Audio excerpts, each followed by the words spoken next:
So, for everyone who's struggling to catch up, what are some of the best ways and first steps to rehab their money management skills?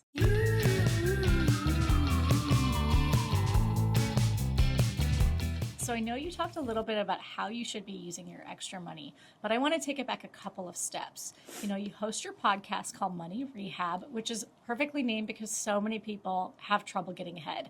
So, for everyone who's struggling to catch up, what are some of the best ways and first steps to rehab their money management skills?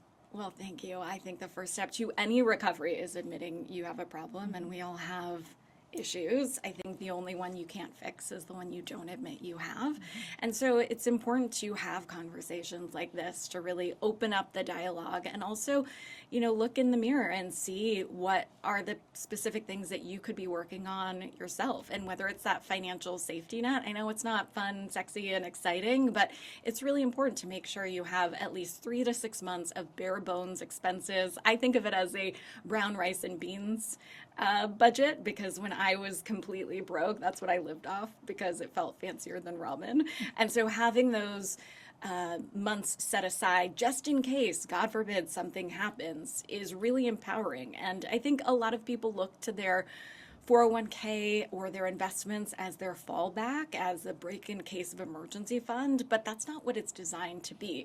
If you pull your money out of your retirement account too early, you might face fees or penalties. And so I think we've seen, just with the pandemic and so much going on in the world right now, that unfortunately emergencies do happen, whether it's on a macro scale or a micro scale.